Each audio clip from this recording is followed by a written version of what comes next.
Okay, everybody, workday's over. This is the best of the OG with Ovius and Giglio podcast, part of the Capital Broadcasting Podcast Network. Brought to you by Capital Financial Advisory Group. Get your total retirement income plan by texting Joe O to 21000. Enjoy the best of today's show. Here's Ovius and Giglio.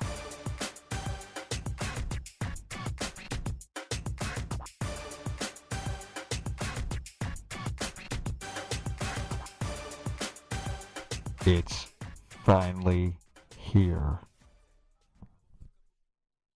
Game week. I feel like we've been talking about North Carolina and Virginia Tech and just how crucial it is this Friday for North Carolina's goals and dreams on Friday against Virginia Tech. Now the Hokies can dash that. We've sat here and we've talked for, I feel like, 3 months about the next step for NC State, and that starts on Thursday against South Florida. Although they got an ex-UNC guy playing quarterback, and stranger things have happened. I feel like we've been talking about the same thing, Giglio, since we left Charlotte for ACC kickoff. But we actually get a game this week. I'm very excited about this. And you actually started a new podcast just like in advance of this sort of thing? Starting. It's coming Thursday. Yeah? That's what I hear. Why are you making a face? No, it's dropping Thursday. What did I miss? I thought, hold on a second. I thought there was a podcast. Good pre-show stuff. We have like visual stuff. We have like the promos and stuff. It's college football is back in a very big way, and the face value for a seat is in very high demand right now. The Fan is giving you tickets to some of the best football of the season every single weekday. Simply listen at 8:25, 12:25, and 4:25. We'll announce a keyword, and you text that keyword to 919-860-5326 to instantly register for that day's pair of game tickets. You get to go see NC State, North Carolina, Duke, and ECU, and a $25 gift card to Smithfield's Chicken and Barbecue for great tailgating. Plus, all winners qualify for a flyaway and tickets to one of the most anticipated games of the season, a trip for two to South Bend to watch Carolina take on Notre Dame on October 30th. We call it Need To, Got To, and it's presented by Ting Internet. Fiber connects us all, and supported this week by Newcomb & Company. Your comfort is their business. So all that setup aside, I guess it is kind of like the put up or shut up time to see just how much, specifically North Carolina, has been able to take that next step or get into what Mac Brown has called, their head coach has called, the understanding winning, the expectations of winning, the things that you were very, very close to accomplishing last year but came up short, specifically to like losing in overtime to Virginia Tech or what happened at Florida State, is putting those mistakes behind you. And also, I think all eyes, Giglio, will be on Sam Howell. We understand he's excellent. We understand that he's going to be in the Heisman running. Carolina has been upfront about the fact that they're going to market him as such, and he's going to be a point of fascination for NFL scouts, and as we start talking about the upcoming NFL draft, it's going to be really interesting to see how he responds to that. So far, everything that he's done has been great, but now I feel like the spotlight's even more on him because there's no Trevor Lawrence in this ACC to take any sort of attention away from what he can do this season. Sam Howell had such an unusual sophomore year, particularly after the way he started his career. He actually had a better 2019 than Trevor Lawrence did in the ACC, in ACC play. He did. Last year, Joe, they relied on Javonte Williams. They relied on Michael Carter. And in only 3 games did they really turn Sam Howell loose. And things really started going in the fourth quarter, too. Yes, but I think this is the full transformation of North Carolina football to what Mac Brown was hired to do. I think this is their full transformation. I think they're now a Texas-like team. They will be a Big 12 team. You could sub Sam Howell for Baker Mayfield. I know he went to Oklahoma, but think of it in those terms. Like, I think Sam Howell has the ability this year to put up those type of numbers. Now, based on some of the information we're getting out of North Carolina, it is open to interpretation if Sam Howell's actually vaccinated and if he's going to be able to stay on the field this year. Because after NC State and their College World Series exit, I get it. Like people in the NFL and other places that aren't connected to the triangle probably didn't follow that story that closely. Mm-hmm. But if you're Mac Brown, Dave Doran, David Cutcliffe, every coach at North Carolina, Duke, and NC State, and you didn't use that as an example to your players, like, hey, this is what we're dealing with. I mean, we talked to Dave Doran about this a few weeks ago. No, we talked to Elliot Avon about this a few weeks ago, where he actually spoke to NC State's football team to kind of give their experience. Dave Doran had press availability today and did say that the team was nearly at 100% in terms of vaccinations. Last week, I was told that the number was, like basically we're looking at like 6 guys that hadn't been vaccinated yet. It's an impressive number regardless. They had been over at 90%. But what you just said about Sam Howell is one thing that I've been uncomfortable bringing up because we have no indication one way or the other. No, we have an indication. He was asked and answered in a super vague, if he was an NFL quarterback, we would have already put him through the ringer for his answer. Well, we just understand that this is how it's going to be. For instance, in the NFL today, Carson Wentz of the Indianapolis Colts, if it's not his foot, which took him out of the preseason, and there were optimistic views that he actually would be available sooner than later for the Colts after this foot injury, now he's on the COVID-19 protocol list because he's not. We can tell because he has to wear a mask when, according to NFL policies and whatnot. So, yeah, I think that's the one. Like last year, we were all focused on the pandemic for obvious reasons. Yes. And I think this year we're not, because we are excited about having football back. We are excited about having fans in the stadium. But I think you're going to now. Here's the real question that we've talked about so many times on this program. Yeah. When it's not the NCAA policing something, we saw this last year with Trevor Lawrence with Clemson football. When it's up to the school's discretion, we're not going to know. It's that simple. And the NCAA has nothing to do with college football. So we won't know at all. No. As opposed to where it's an NCAA-run event, the College World Series, and that's why you saw NC State sent home for the COVID issues that they had. Refresh my memory. At any point, did North Carolina football or basketball deal with a COVID problem? Not that. The only one that we saw was the party they had after the Duke game. And Miami was uncomfortable in playing them, and Miami said, we're not coming to play. Or we're here, but we're not comfortable playing, so we're not going to play. And North Carolina was like, fine, we get it, and they moved it on. North Carolina had said that they didn't have any positive tests, and they ended up playing Virginia 3 days later. Mm-hmm. Because that was the only thing, that's as close as North Carolina, you could say, had to a COVID issue in 2020. It's pretty impressive, all things considered. I mean, if you want me to be honest, I think I'm not trying to single out North Carolina, but I think all of these schools have policed themselves in a way that benefits themselves. Mm-hmm. We saw it last year. We saw it last year with football.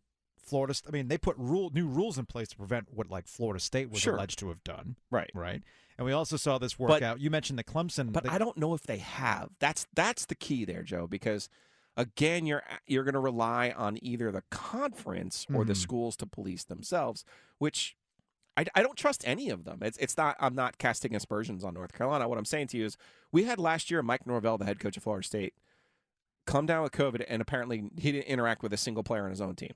That doesn't make any sense. Right, it doesn't make any sense. Or like in the case of Trevor Lawrence, the quarterback, the face of the organization of that program. Yeah, we saw that never came in contact with anybody. He was the only person We saw missing. what happened with the Denver Broncos. They had all of their quarterbacks due to contact tracing. So what I'm getting at is, I believe these schools selectively enforce their own contact tracing rules. Now, because of that, the ACC is not alone in how they're going about this policy for potential forfeiture of games if guys cannot play, right? Mm-hmm. The SEC announced its forfeit policy finally as we get ready to start the college football season. If a team is unable to play due to COVID-19, it will forfeit and be assigned a loss. Any direct financial loss on the part of the school that was able to play a canceled event may be submitted for consideration for reimbursement. Like, keep the receipts. Maybe we'll give you the money back. This is very similar to what the ACC is doing with their policy of forfeiture. It'll go on your record as a loss if you cannot field a team for COVID purposes. We have a double loss this year. Yeah, and we could have the potential for, and you know it's going to happen in the Coastal Division. We're going to get a double forfeiture. It's going to happen. I mean, you've spoken it into existence. Come on, it's the ACC. It's never happened before by my count. But So, it'll likely happen. Anyway, point being, the conferences have all said the right things. Specifically the ACC, they have put in there how this is going to work if you cannot field a team. However, the fine print is what you're just alluding to, and that ultimately it comes down to how the teams want to go about their COVID policies when they've hit a certain threshold of vaccinations. yeah, there's not a third party that's going to be involved to enforce anything. Unlike the NFL, where they've got video surveillance of what you've been doing, and then they'll send you a fine if you're not wearing a mask, which is another conversation altogether with the NFL, and that, when you actually really want to get down to the bottom of something, you can? Crazy. Hey, it's Joe Ovias. I'm hanging out with Coach Pete DeRuda, Capital Financial Advisory Group. You have been talking about financial termites for years now.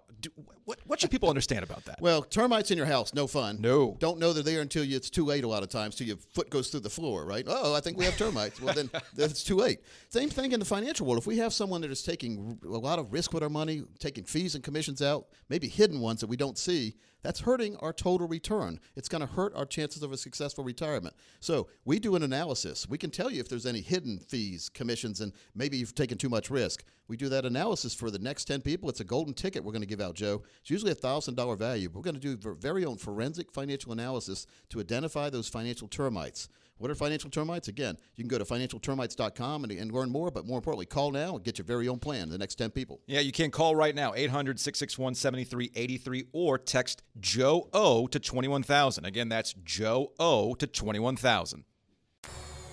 Did you get into it on Friday night with the kicker battle for the Carolina Panthers? Joey Sly, Ryan Santoso? No. No. I was excited to see Matt Canada calling plays back in Bank of America Stadium. That take you back? Probably really shouldn't do that anymore. The offensive coordinator for the Pittsburgh Steelers was the offensive coordinator at NC State, and Giglio's got a lot of problems with Matt Canada. No. No? Not problems. No Just- problems. He's very predictable. And you called some of these shots on Friday night? I mean, he's coached in 2 games in that stadium. One was the Mississippi State Right. bowl game, Right. which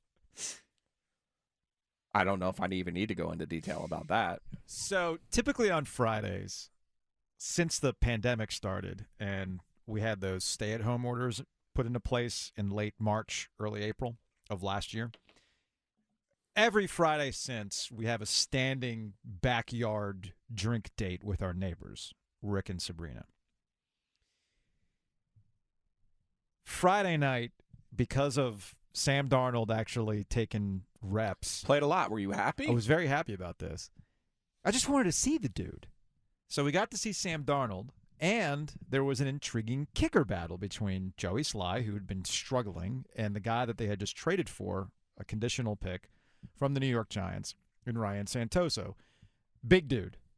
He's not a kicker. He's a thicker. All right? So typically, we'll meet up in our backyard around 8-ish, 8:30. Tiki torches were lit. Rick's all set up. He's like, all right, it's our standing date. I'm like, no. You start without me because I am locked in on preseason freaking football. I was disgusted with myself on Friday night as I was glued on my couch watching this stuff. And it wasn't necessarily about the Sam Darnold thing. It was me trying to get a read on Matt Rule's kicker moves. I'm like, hold on a second. You could have actually, there was an early series. I think it was the first series, and they got to the 20. Essentially, they were in the red zone, and they decided to go for it on 4th down. I don't think it worked out. And I'm like, well, wait a minute. Didn't you just acquire this kicker? Don't you want to see if maybe he works out? I mean, this would make sense. I mean, this has been the big problem with Joey Sly. You're worried he can't make these kicks. So let's see if you just traded for this dude. This is what the preseason is for. He doesn't do it. Eventually, he brings Ryan Santoso out. I think it was like a 43 or something like that. Either way, he doinks it. It goes in. Joey Sly goes out there, and he misses one from, I think, a similar distance. And I thought to myself, man, Matt Rule really does not want Joey Sly on this roster. He really doesn't. And sure enough, They moved on from Joey Sly, and Ryan Santoso has stuck on. Here's Matt Rule, the head coach of the Carolina Panthers, on Sly preseason performance on Friday, and then moving on. Well, I mean, he's a wonderful person, you know what I mean? And he's worked really hard, and he's made a lot of kicks, and he's done a lot of good things, and he's just in one of those places right now where he's just, he's struggling, right? When you struggle at a lot of other positions, people don't know it. When you struggle at that position, unfortunately, it's magnified. So, but, he's been a brother to these guys. He's worked with these guys, and so they want to see him succeed. So, it's the power of the locker room. It's, the brotherhood that you're hoping to try to create. And so Joey's an unbelievable person, and he hasn't shied away from any of this. He's trying to work his way through it. He's out there kicking extra, doing extra, trying to just mechanically get himself to where he wants to be. So that was Matt Rule on Joey That's Sly. the first time I've ever heard a coach talk about a kicker as if he was part of the team before. Because they're not. They're really not. They're not. No. So a reminder on Santoso, his only actual NFL experience was with the Tennessee Titans back in 2019, where he was brought on essentially as a kickoff specialist. He did not attempt any field goals. He only had 3. He played in 3 games. Every time he showed up, it was for kickoffs only. One stat that I saw from Mike Tanier, who writes for Football Outsiders, Joey Sly attempted a whopping 12 field goals under 30 yards last year. We've been so focused on the longer ones, right? And they didn't attempt that many field goals under 30 yards last year because their goal line situations or their red zone offense, as Teddy Bridgewater, the former quarterback, would tell you, wasn't exactly something they focused on. So the Joey Sly story to me isn't necessarily about the kicker himself.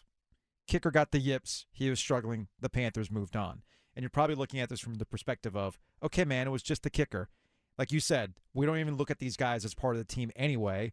This other dude, this Ryan Santoso guy, is a hoss. He's 6'5", 260, has a mustache. I can get with this guy. He hit some kicks. He's the one with the interesting story going forward. If you're looking at this from an individual perspective, then you're kind of missing the forest from the trees here. And it speaks to how the Panthers operated in the red zone last year. It speaks to how the Panthers under Matt Rule and Joe Brady last year found themselves in some really weird spots that put Joey Sly in a position where he had to kick some really ridiculous field goals in some really pressure-packed situations from like 63 yards out. That's not ideal for any kicker. All of this kind of masks what I think a lot of us are really curious about for this upcoming season. What is the progression for the Panthers? What is the progression? What is the progression? And I know you've called it. You know exactly how the season's going to play out. Yeah, the pattern under Matt Rule at Temple, awful first year, 500 the next year.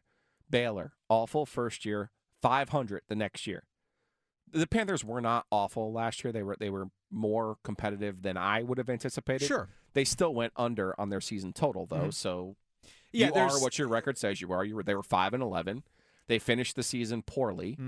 There's no way to put any lipstick on that pig. I can sit here and tell you that they were in close games. Ultimately, the only 2 times they got blown out were against the Tampa Bay Buccaneers. But yeah, Super Bowl your record is your record is your record. And they didn't have their best player for all but 3 games. Yeah.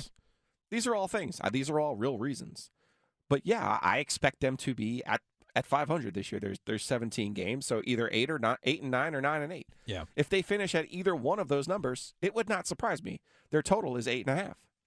Vegas, their total last year for Vegas was 5.5. Well, if Christian McCaffrey is healthy throughout the season and Sam Darnold is competent, then I can see them finishing exactly where you're talking about. Yeah. And what I saw out of Sam Darnold, now you kind of clowned me at the beginning of this segment. It's like you finally got to see Sam Darnold. Well, yeah, that's all I was asking. Did Sam Darnold do anything to wow me? No, not necessarily. Some of that was by design, though. I mean, a couple things about what happened on Friday with Sam Darnold specifically. It was alarming that the Carolina Panthers offensive line was struggling to protect Sam Darnold against the 2s and the 3s of the Pittsburgh Steelers. A reminder that the Steelers did not play their starters on Friday night. So the fact that the pocket was collapsing around Sam Darnold early on, which was leading to him being somewhat happy feetish, well, that wasn't necessarily on Sam Darnold. That was more on the offensive line than anything else. And once he did settle down, he ran the offense in such a way that you can be somewhat not impressed by, but, oh, okay, cool. You didn't do anything dumb. But then again, Panthers didn't ask him to do anything crazy. I actually got one point on Friday night I got frustrated because dude, take a deep shot. I thought that was the whole point. If you were just going to be throwing under, well, then they could have just brought Teddy Bridgewater back for another season. If the whole point was to have Sam Darnold on because you could throw deep, well, we certainly didn't see that on Friday night. Now, I say that understanding that they probably don't want to show the entire offensive playbook. You know how coaches get. They want to show everything. We'll save it for the Jets in week 1. But if you ask me what my impression of Sam Darnold was on Friday night was, he was fine for what it was. But we'll get the real answer in a couple weeks. But I think you're going to get that all season. That's what a 500 team is. Yeah. Some weeks they look pretty good. And you say to yourself, you know what? If they could do this with any sort of consistent basis, they're going to be pretty good. But that's why you're 500, because you can't. And if you look at their schedule, they have a difficult schedule. I don't care what anybody says. Yes, they play the Jets and the Texans first in 2 of the first 3 games. They should be 2-1 on September 24th. I no doubt about that, right? But after that, they don't have an easy schedule. It's the OG alongside Joe Giglio. I'm Joe Ovias. One other note from the Panthers on Friday night. David Tepper, the owner of the Carolina Panthers, sat down with the broadcast crew. Taylor Zarzour on play-by-play. Steve Smith was doing analyst work. And they're having a back and forth with Tepper. And, I guess Tepper was comfortable with he was just comfortable with the broadcast, hanging out with Steve Smith, and he let one fly. Even if it looks like it's good on paper, you don't know the personnel in there. You don't know the wins. You don't know how the players feel. There's a lot of other, I was going to say but I can't say that on TV. But can I say that? No, I'm not allowed to say that. You already said it. Okay, but you're on TV. They're going to find you. I got to find? Probably. I can afford it. What time was it? Because, FCC rules after a certain... If it was 8 o'clock. It was Safe Harbor. It was during Safe Harbor. Yeah, he's fine. He's fine. I just like it when rich guys flex.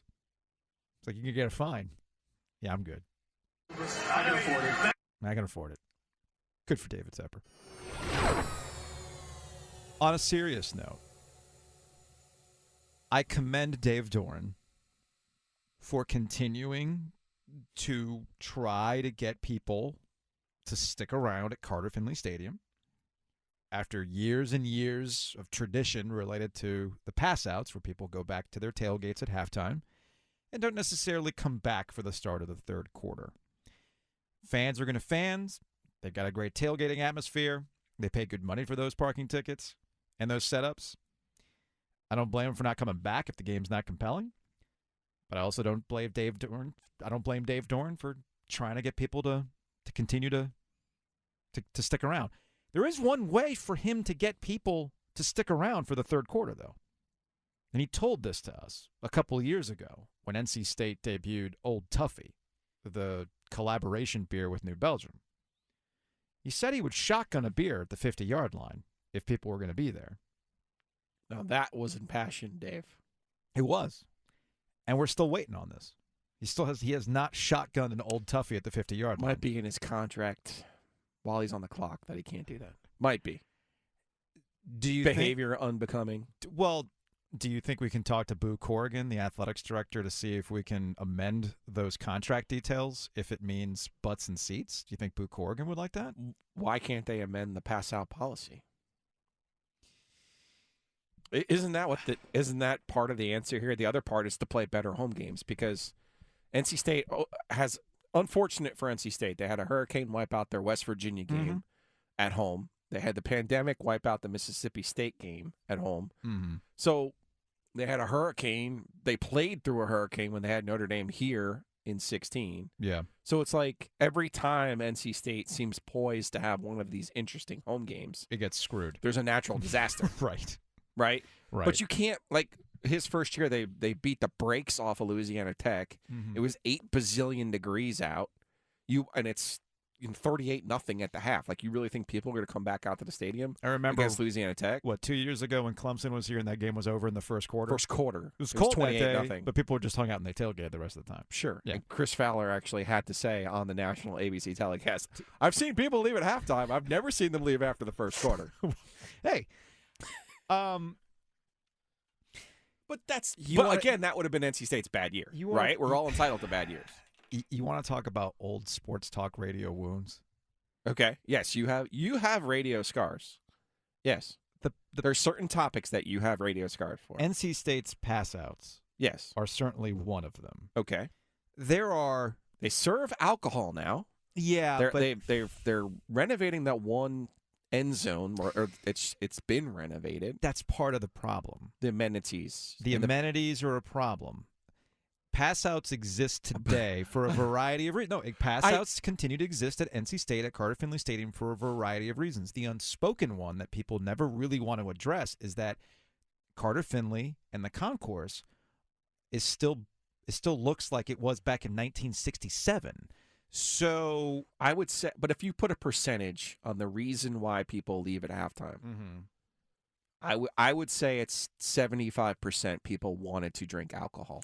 I would say 75%. I agree with of you. the adults, well, not even of drinking age, because I was a student who drank in the parking lot when I was not of the legal drinking. But let's also take this a step further. Do you think it is quicker for me to go back to my tailgate spot to go pound two beers? Cheaper. Let's take the money out of the equation for just a minute, because we understand that. That's a given. Right. All right.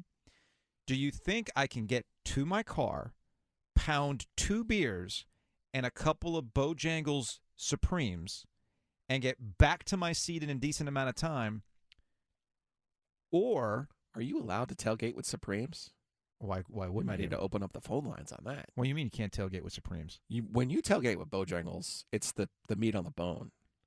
No, it's Supremes. You can do it. You can do whatever you want. You can do yes. No. 8605-FAN, 860-5326. Supremes or meat on the bone? I say Supremes are just but fine. do they even sell Supremes in a tailgate pack? Yes. Yes.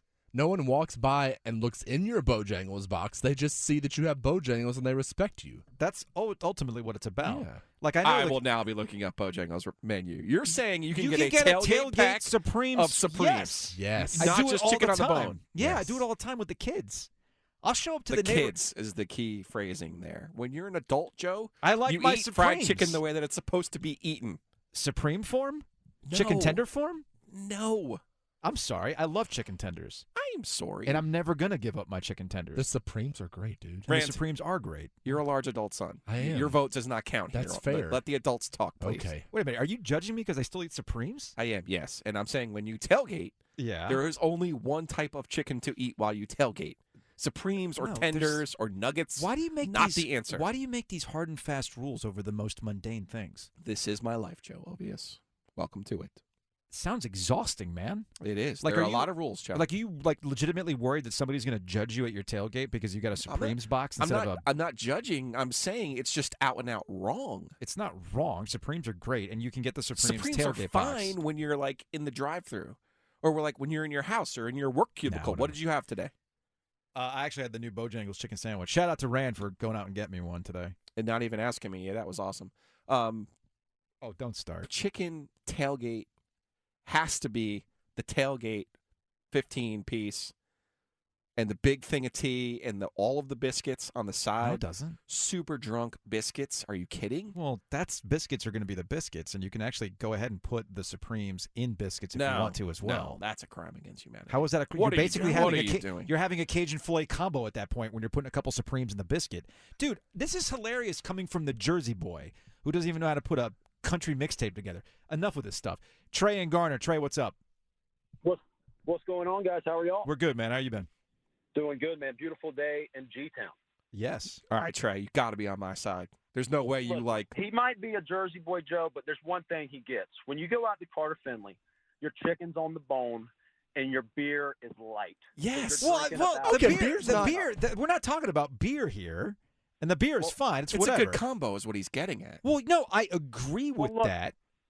The hot dogs are red. The chicken's got bone on them. And we're going to have a good time. See, we're in North Carolina. I don't like red hot dogs, but I respect, You respect Trey the red hot that dogs. a man's got to live by a code. I like Thank the red you, hot dogs. Trey.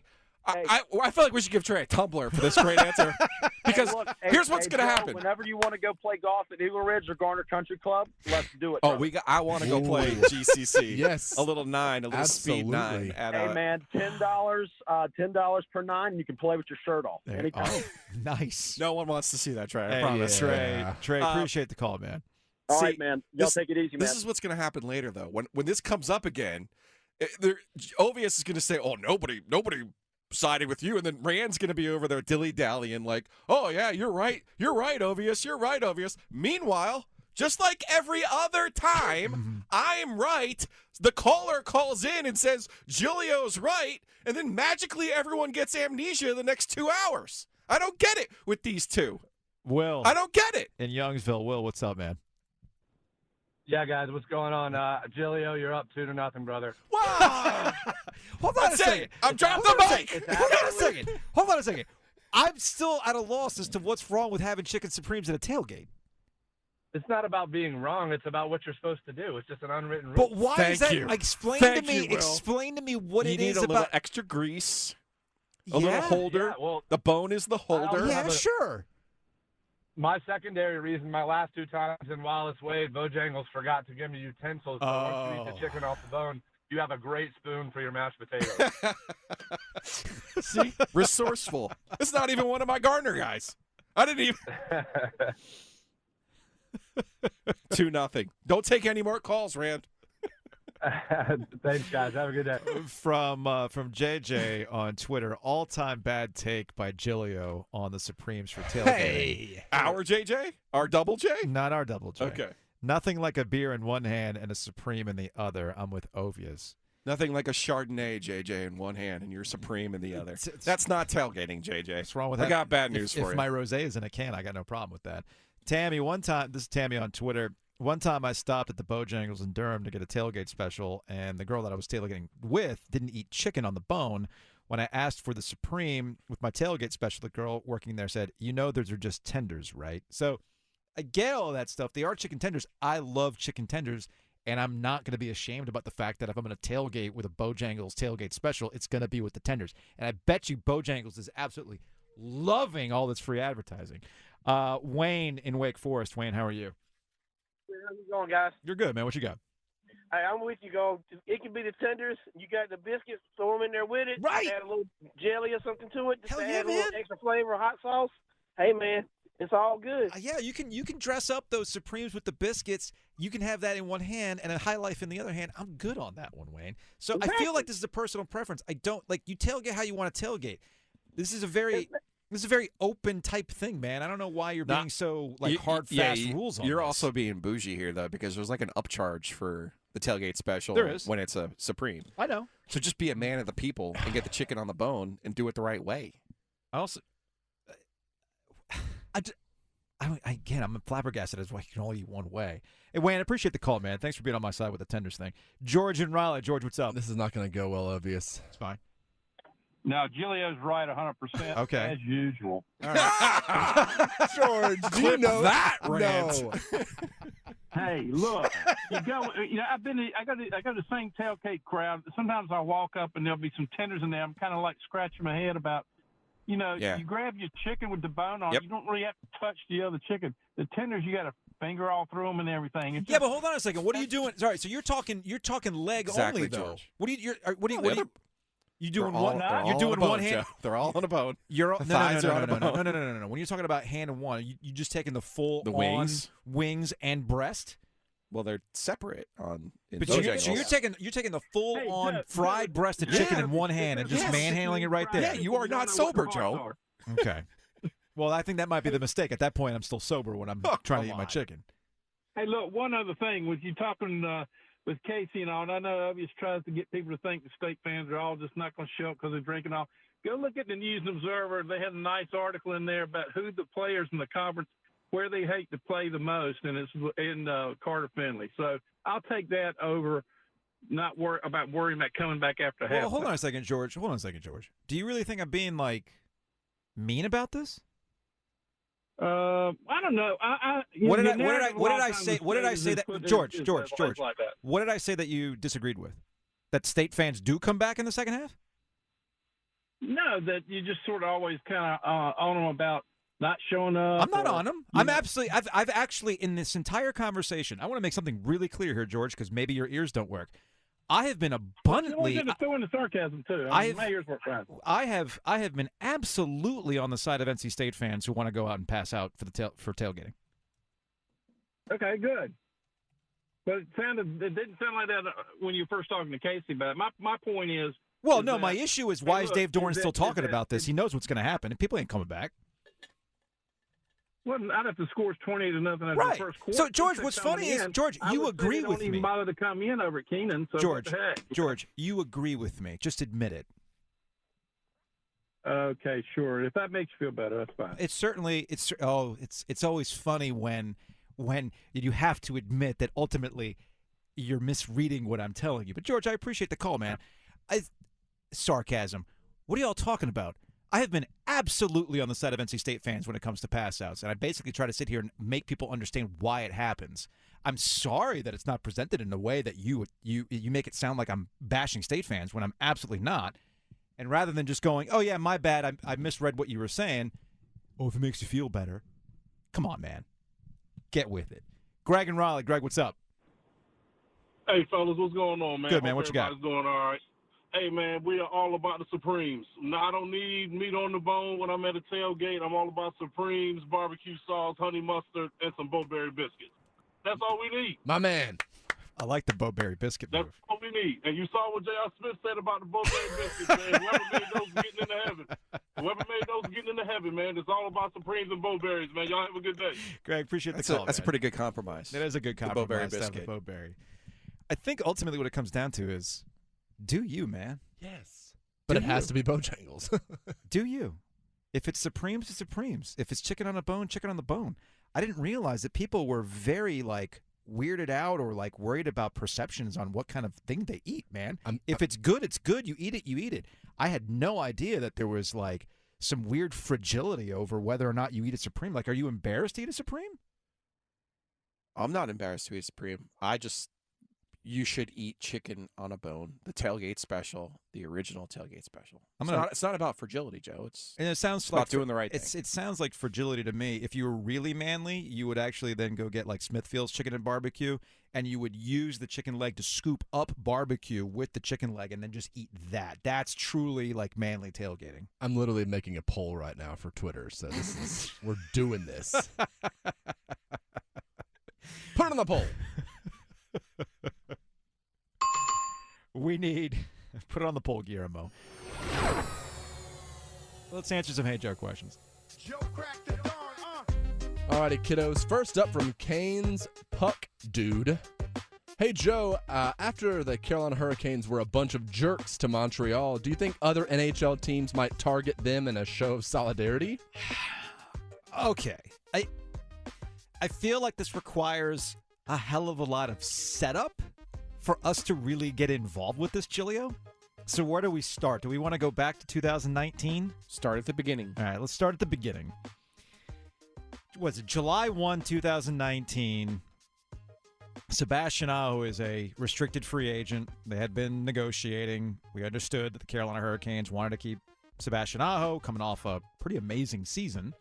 And Sebastian Aho's agent and Sebastian Aho seemed to not quite be on the same page with the Carolina Hurricanes. Along comes Montreal and does the rare offer sheet.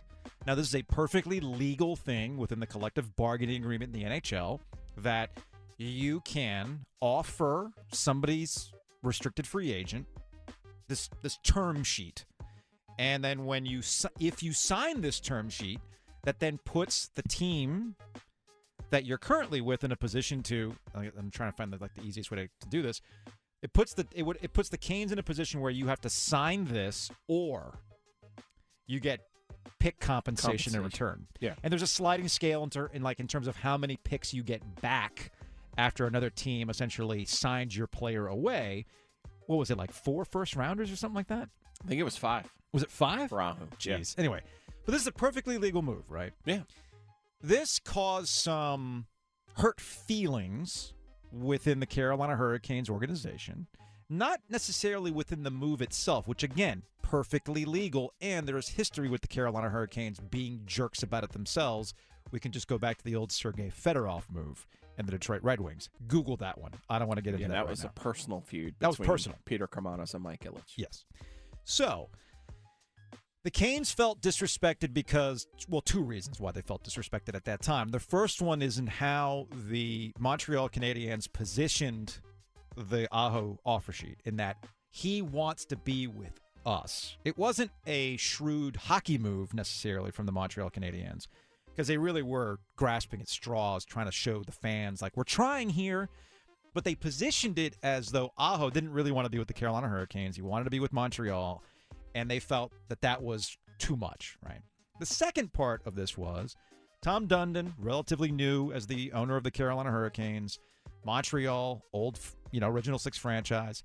They're looking at Dundon, who's coming at this as a guy from Texas with no connection to the NHL, buys a sports team, wants to be a disruptor, and they're thinking, man, this guy's already got a reputation of being cheap. There's no way he's going to pay this front-loaded deal that was heavy on signing bonus. Of course, that's exactly what they did. Sebastian Aho has been a Cane since. You can get lost in the weeds as what this means for the salary cap going forward, term. That's not the point. All that stuff doesn't matter to this point of this conversation. Montreal offered Sebastian Aho a restricted offer sheet. Done. Okay. The Canes ended up matching it. Fast forward to this weekend, where the Carolina Hurricanes, out of nowhere, decided to put in an offer sheet for Jesperi Kotkaniemi. I believe that's how you pronounce his last name. I'm going to get it right eventually. You want to give it a shot? Kotkaniemi. Kotkaniemi. All right, there we go. Anyway, Kotkaniemi is a 21-year-old prospect, okay? He was the third pick in the 2018 draft. The second pick was Andrei Svechnikov. He was okay for Montreal. He had 5 points, I think, in the playoffs, but he was 5 goals in the playoffs this year. 5 goals in the playoffs this year, but most famously, he was a healthy scratch at the end of the Stanley Cup Finals for the Montreal Canadiens. Yeah, he was scratched for the last 2 games. So, the Carolina Hurricanes put an offer sheet for this guy at $6 million for 1 year. This creates some cap problems for the Carolina Hurricanes, but it really puts the Montreal Canadiens in a bad spot with their own cap, way over the cap, if they actually decide to match this offer sheet from the Carolina Hurricanes. On the surface, again, perfectly legal, collectively bargained thing for the Carolina Hurricanes to do, but the Hurricanes took it to another level. They remembered the disrespect and decided to double down on the disrespect. They essentially copied and pasted the press release about Sebastian Aho in 2019 and switched names around. Right. They then won a social media blitz by releasing it in French on social media. They pulled out the reverse Uno card. They were doing the bunch of jerks stuff. I mean, they were really hammering home the point. We're doing this to screw with you. Yeah. We're doing this and we're shoving it in your face. And the most egregious example of this, the pettiest thing they did, wasn't any of what I just said. It was actually in the form of the signing bonus. Guy's getting $6 million offer sheet, but the signing bonus was for literally $20. Yeah, I had to text Mike Sundheim, and I probably wasn't the only one. Like, hey, did you drop like the million? Or no? Not $20. 20,000, not 20 million, not 2 million. $20. Yep. A 20. Hopefully it was in cash form. Here's your $20 bill, right? And the reason why it was 20 was because, well, what's Sebastian Aho's number, right? 20. From a strictly entertainment point of view, amazing. Especially in the NHL where you don't really get this kind of drama, right? You get this kind of drama in the NBA, you get this kind of drama in the NFL, but the NHL is very, very buttoned up. You don't get this kind of off-season drama. You don't get these types of dust-ups that create budding little rivalries or some aggression between two teams. From strictly an entertaining point of view, my goodness, the Carolina Hurricanes, chef's kiss, executed it amazingly well. But from a what are we really doing here perspective, this is where I start to wonder, Giglio, were you really that aggrieved the first go-round with Sebastian Aho that you were willing to go this far to screw a franchise potentially? And this is where I start to kind of veer off the normal talking points that have come up with this conversation. Yeah, I think it's important to revisit the Aho portion of this and to remember, because it's getting a little bit lost in history. Yeah. Sebastian Aho didn't have to sign the Canadiens' offer sheet. Same with Jesperi KK. That's what they call him in Canada. Sure. They the player can go back to the team and say, hey, this is what I was offered. Would you like to give me this deal? Or would you like to make this deal more friendly for you?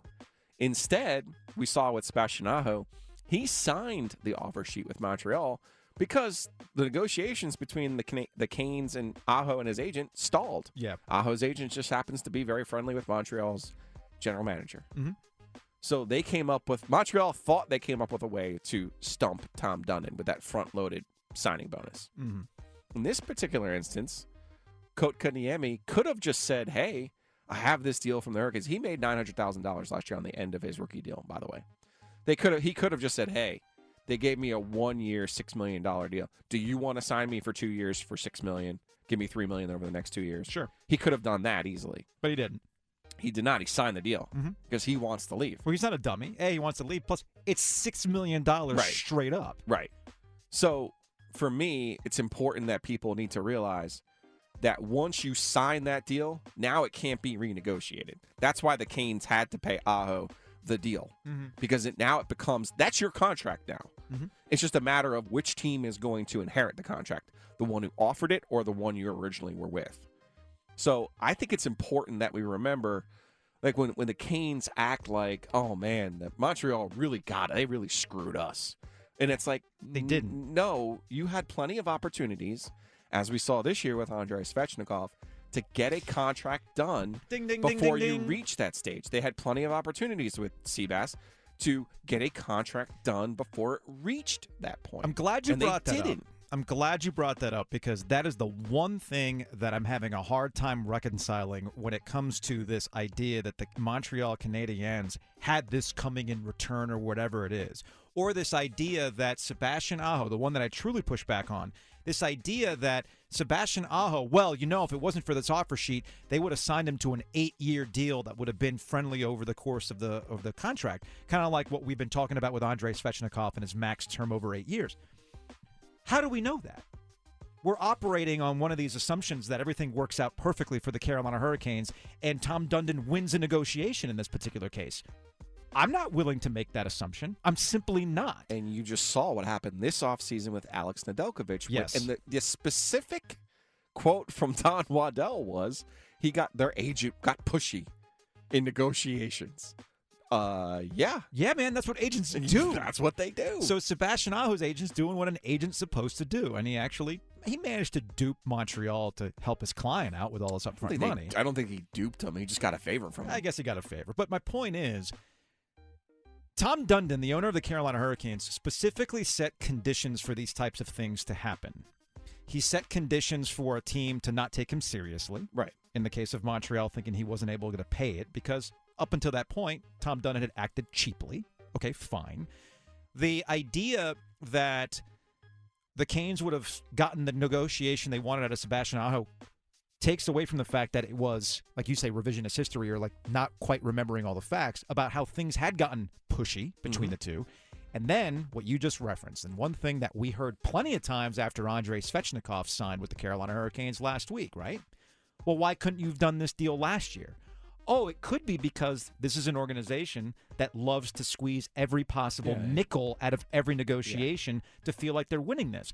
So, under Dundon, I would say, because remember, one of Ron Francis's strengths, and when you look at the contracts of Pesce and Slavin, was having that foresight and saying, we'll give you a little bit more now, even though we don't have to pay it to you, because we're going to take less off on the end. And I think that's where Svechnikov and Kotka Niemi would have had basically the same exact deal as the number 2 and number 3 picks.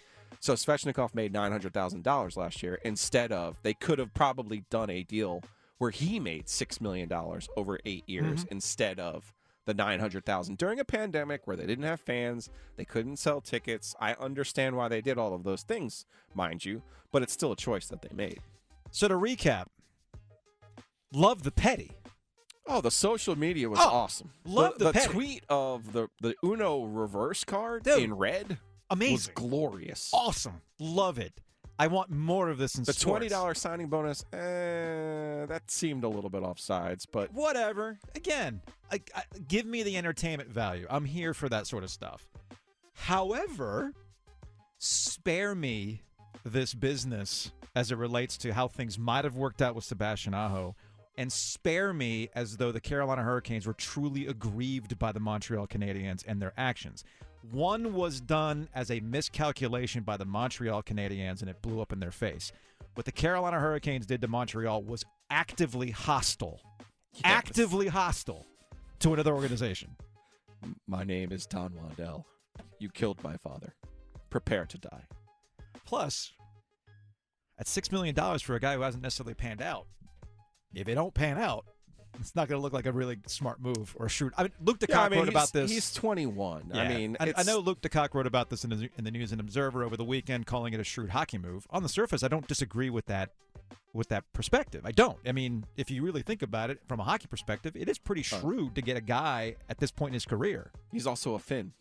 And we've talked about this many times before. When you have players who are comfortable with their countrymen, and how could you not be with Aho and Teravainen here? I mean, I think this is a $6 million risk, yes, but it's a 1-year deal, and if he turns out to be anything close to his potential, it's a player, as we've seen in hockey, when you look at teams who win, other than if they have some crazy outstanding goalie, it's usually with a top 5 pick. And the Canes haven't had many of those, but you can name 2 of them in Eric Stahl and Andrei Svechnikov, who have been, at their own levels, the key figures to their success. Next up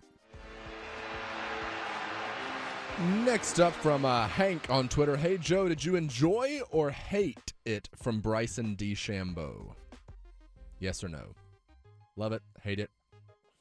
Some people really like watching Bryson DeChambeau suffer. Yeah, I kind of hate that it's turned into that. Yeah. And then he was taunted after this amazing duel with Patrick Cantlay at the BMW Championship. I was going to say, quick context, we're in the playoffs, and I know you were raving about the way things ended, but because it's DeChambeau and he comes up not as the winner, people have been enjoying that spectacle. There has been people even on the course, and even DeChambeau kind of does it to himself. Mm-hmm. But he was 27 under. Like, he shot a 60 the other day. He was on 59 watch earlier in the tournament. He shot a 66 yesterday with 7 birdies and 1 bogey. The bogey's the one that cost him. Patrick Cantlay on the par 3 17th actually hit the ball in the water. And DeChambeau was actually just short of the green, and he ended up bogeying. We've all been there. But that's the kind of hole where you're going. It was just a great matchup of 2 different ways to play golf, right? Like, it was the putter versus the guy trying to mash the ball, and they were both playing really well. It just turned out to be that the putter, as it usually is the case in golf, is the one who wins. But yeah, then at the end, it becomes somebody has to make a snide remark out of the crowd, and then he has to turn around and put on a show, and it's too bad because he is a polarizing figure because of the way that he has kind of positioned himself as the smartest guy in the room. And you could tell, Joe, just by the frosty handshake between Patrick Cantlay and Bryson DeChambeau. Like, normally when you have this epic tournament in golf, the golfers will, embrace. I mean, it doesn't have to be Payne Stewart and Phil Mickelson from the 1999 U.S. Open in Pinehurst, but most of the time, you'll see 2 guys be like, man, you just played really well. Like, this was like Coach K, Mark Gottfried, minus the butt slap. Like, this was like, okay, great. And I thought that was very telling about what the PGA pros, because Patrick Cantlay is he's just a silent assassin who can putt. He is not somebody who's out here talking the talk. You know what I'm saying? And for him to actually have a problem with DeChambeau, you're kind of like, maybe it's not a Brooks problem. Maybe it's really a DeChambeau problem. Let's give you our hot and cold of the weekend. It's brought to you by Any Day Heating and Cooling, a family-owned company.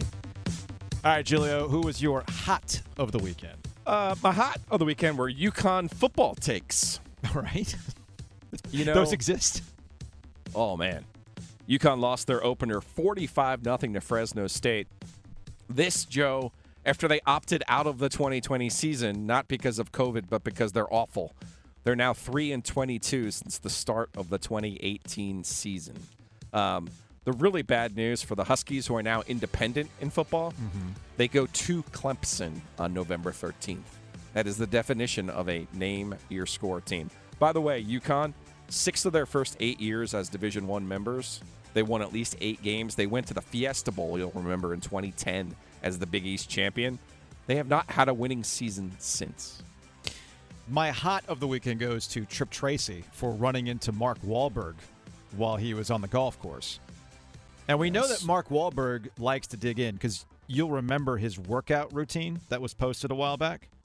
He gets up at like 3 o'clock in the morning to go work out, and he showers and he naps for a hot minute, and then he goes again. He wakes up at 2:30 a.m. He has breakfast at 3:15. He works out from 3:40 a.m. to 5:15 a.m. Then he does a post-workout meal, and then he starts golfing at 7:30. Like, this is your schedule, man. You'd love to be doing that. Golfing at 7:30 in the morning? Can I skip all of the other You can skip parts? all the other stuff. Golf at 7:30. So how's your Trip, mother? So Trip is. Did he ask him how his mother is? No. Oh, that would have been awesome. No, but he did get him to dig in.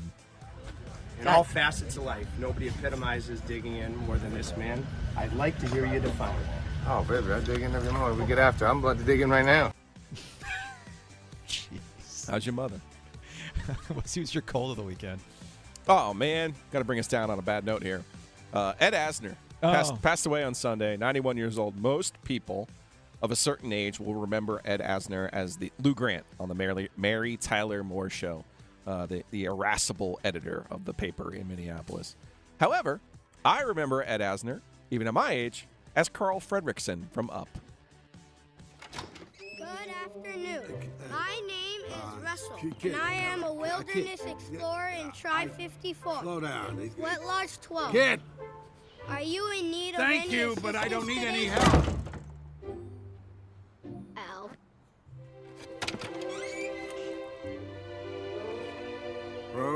Proceed. That's my favorite part. Dude, I can't. If you don't cry the first 10 minutes of that movie, you have can't. no soul. I can't with the first 10 minutes of Up, dude. I was a puddle. The first time I watched that movie, and they're going through that whole sequence, I'm like, what? What Dark turn here, Pixar. Where's the dog that says squirrel from the preview? We got to move on. Where is Doug? Where is Doug? Squirrel. My cold of the weekend goes to Kanye West. Bro, I don't have an hour and 45 minutes to listen to your new album, dude. Break that up over some EPs. I don't got an hour and 45 minutes. Yeah. It's time for Rant 2. Acapella the news. Well, welcome, Ryan Santoso. We hope that you do well kicking for us. But we had a bit of due to, good guy, Joey Sly. And in the way that we do, we had to give him a song. So farewell to Joey Sly, the kicking guy. Joey Sly, the kicking guy. Who is Ryan Santoso? Wow. Joey Sly, the kicking guy. Kicking rules. Joey Sly, the kicking guy. Good luck, Matt. Joey Sly, the kicking guy. Joey Sly, the kicking guy. Bravo. Bravo. I was not prepared for that. Woo! I would listen to an hour and 45 minutes of that. Yeah. Just put it on a loop. It would have made Kanye's album, but it was just too long. Woo! Kicking rules. Yet another thing that you've come up with for Acapella the News that if you isolate, we could just incorporate that into the show now. That's true. Yeah. What? Who came up with hang on. I'm sorry. Oh, now, it's taken 37 minutes for Gilio to finally perk up because he wants credit. Shout out to Joe Gilio. Uh-huh. Because this was his idea. Okay. A couple of weeks ago when it looked bad for Joey. He was like, just put this one in the vaults. And I did. You've been listening to the best of the OG with Ovius and Gilio podcast, part of the Capital Broadcasting Podcast Network. Brought to you by Capital Financial Advisory Group. Get your total retirement income plan by texting Joe O to 21000. Don't forget, this podcast drops every weekday at 6 p.m., and you can find it at WRALSportsFan.com, the WRAL Sports Fan app, or you can subscribe for free at the iTunes and Google Play stores.